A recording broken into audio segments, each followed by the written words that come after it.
তোমরা কেমন আছো? আশা করি ভালো আছো। দেখো আমি এঞ্জু, আমার চ্যানেলে তোমাদের স্বাগত। আমি দেখো কপি কষা করো, ফুলকপির কষা। দেখো ফুলকপি কষা করতে গেলে কী করতে হবে একটু, আমি তো জানো সিম্পল রান্না করি, তাড়াতাড়ি রান্না করি।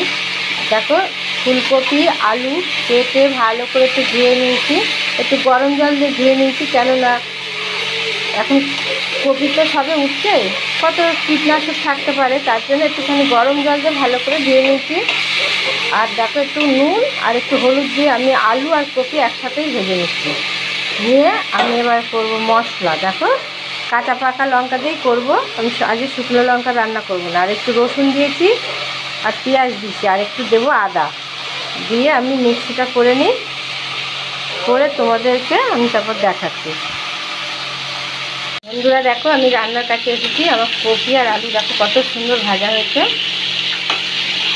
একটু তেল লাগে কপিতে, তবে তেলটা ভেসে উঠবে না, কপিতেই টেনে নেবে। এবার আমি এই যে মশলা করেছি মশলাটা দিয়ে দিই।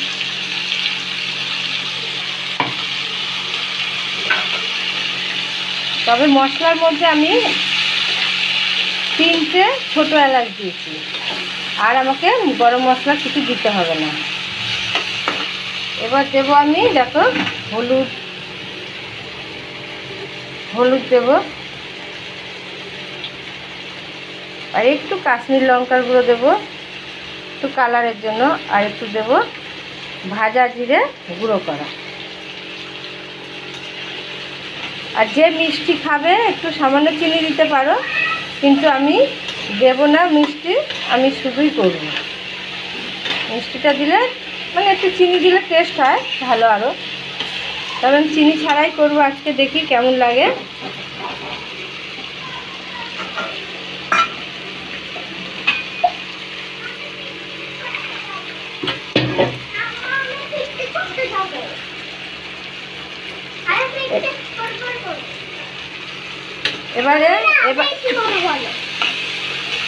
এবারে আমার কষানো হয়ে গেছে দেখো।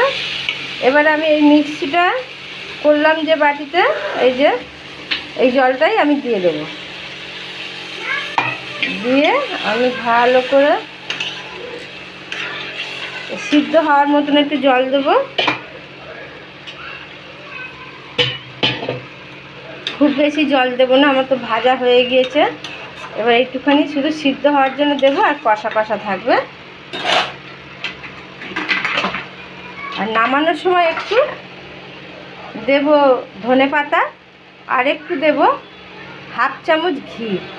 তোমাদের না দিলেও দিতে অসুবিধা নেই ঘিটা। তাহলে তোমাদের কেমন লাগবে এই কষা, তোমরা বানিয়ে খেয়ে তারপরে আমাকে কমেন্ট করো, লাইক করো, একটা সাবস্ক্রাইব করো। ধন্যবাদ।